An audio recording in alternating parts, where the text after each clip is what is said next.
Hey, so my name is Dimitri Kalenitchenko. I'm a researcher at Tromsø University, and today we will dive into the marine microbes world that are associated with extreme environments.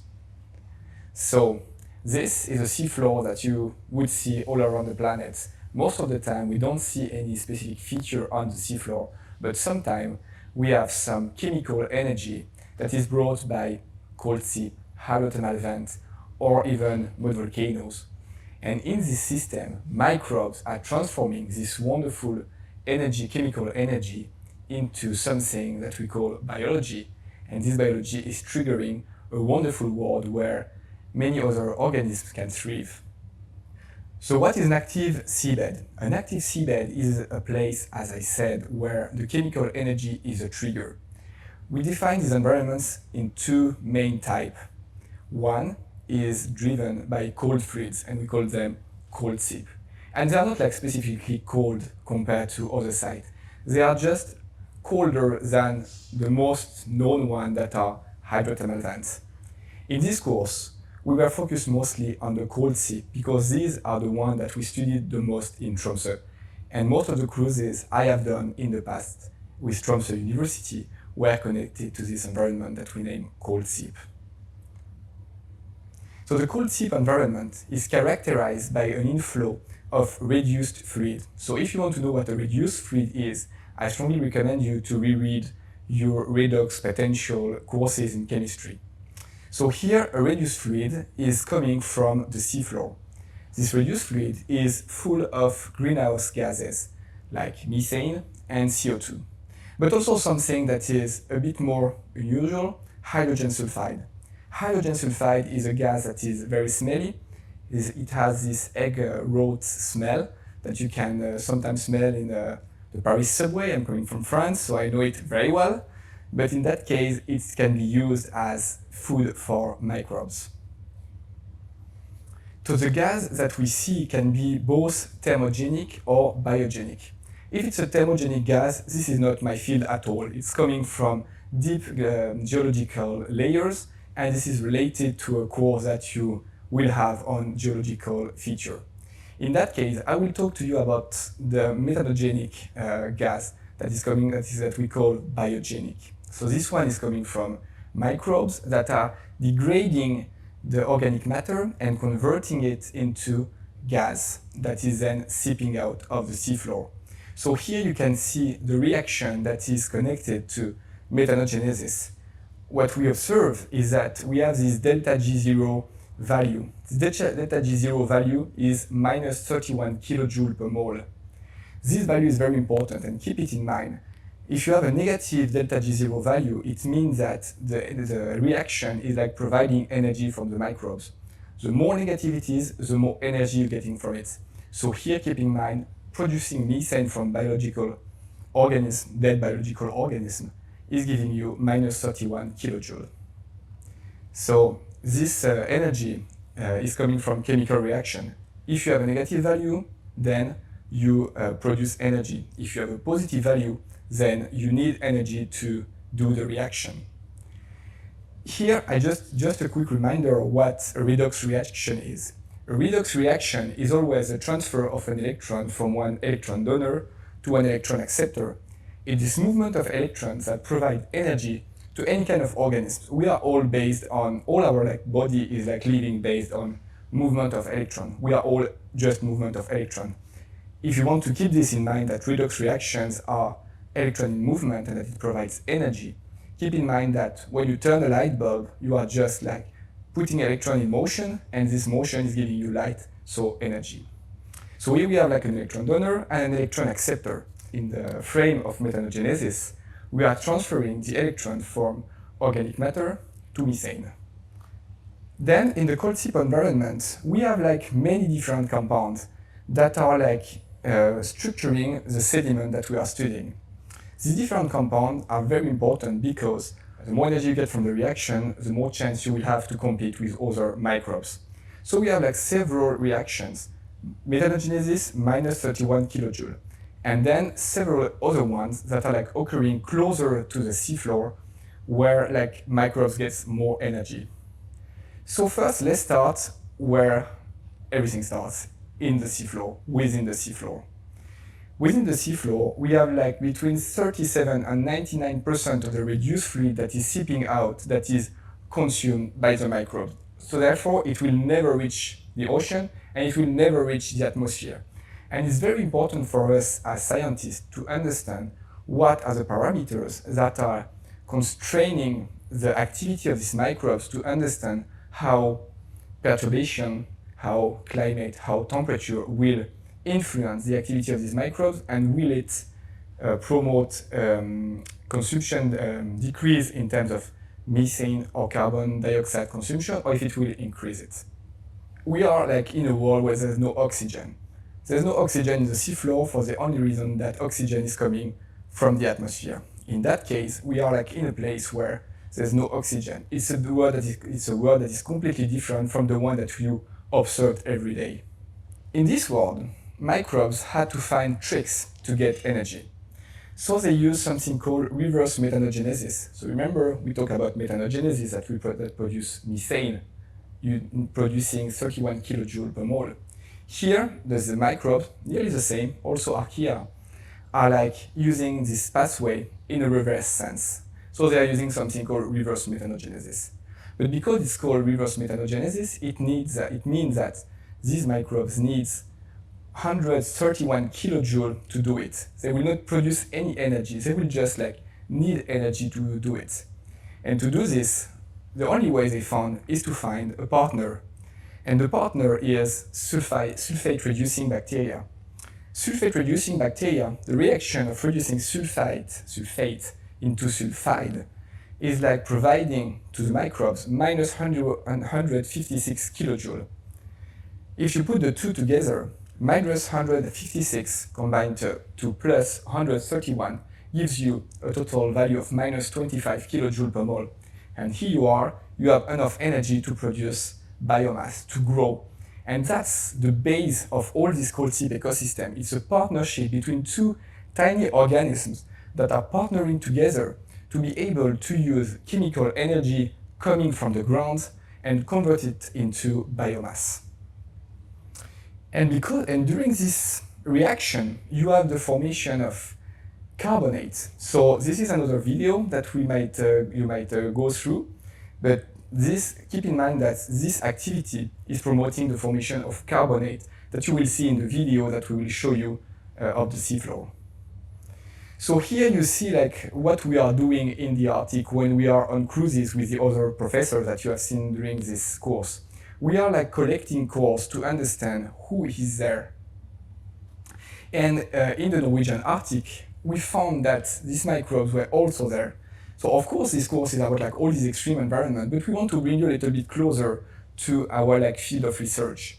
And here what we have is a picture of the microbes that live in the seafloor south of Svalbard on a site where you have like small mounds that are hosting methane springs. And then what we know from them, what we learned in the past from them, is that these microbes and the fact that they are developing at the seafloor, they are like completely changing their environment by playing with the redox boundaries. So they are like lowering the concentration of certain organisms by consuming them. So they are like really changing the environment and influencing the environment that then is not suitable for other organisms. Because of that, we call them bioengineering microbes. They are able to engineer their environment to make it suitable to several life forms, from metazoan to other microbes. And of course, remember that I said that these microbes are able to produce carbonate. These carbonates are like rocks. And you know, like if you went to any kind of river somehow, somewhere, you know that you have like several rocks all around, and sometimes the rocks are blocking water. In the sediments, they are not blocking water, but they are blocking chemical flow.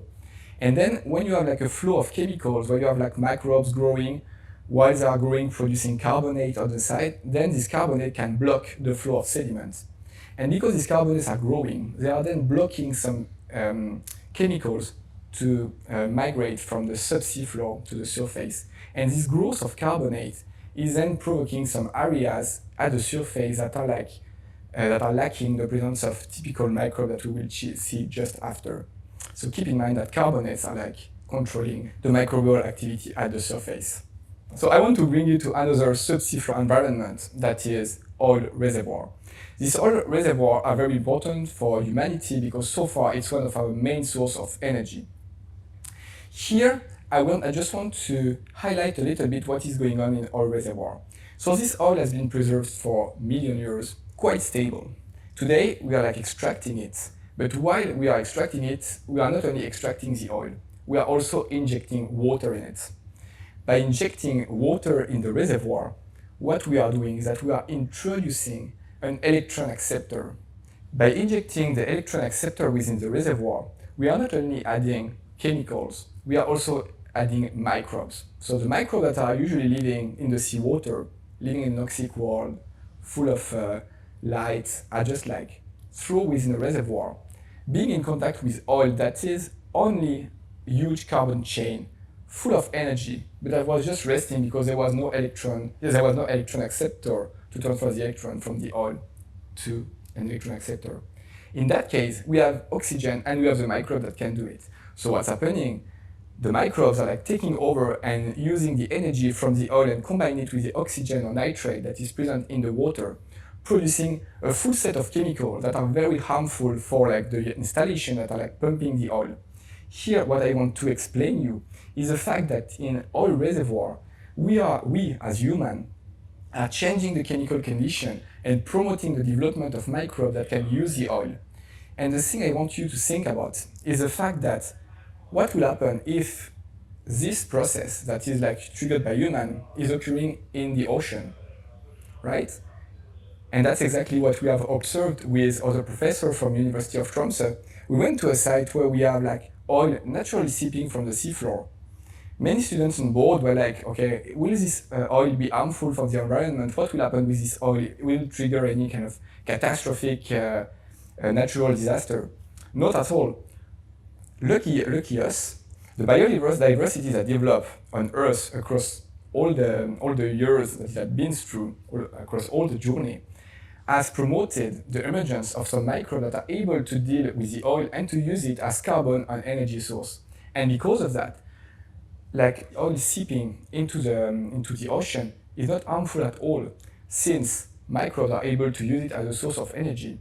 So what it will trigger, if you follow like if you understand like the first part of the video, is that okay, we bring some oil in the system, we have an electron acceptor. What is coming up? Biomass, and then we trigger another kind of cold seep because it's still a cold fluid environment. Okay, so now we saw like two types of cold seep environments, the gas seep and the oil seep. I hope you understand it well. And now let's say that our system were not like perfect and part of this oil and gas managed to reach the seafloor. When it reaches the seafloor, then as I explained with the oil, we have like the presence of oxygen, so some reaction will occur. And here we still have like between 1 and 3% of methane and reduced fluid that is available. And here we have oxygen.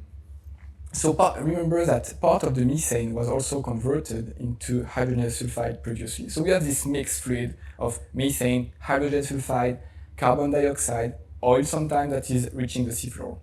There we have like microbes that are able to use this source of energy.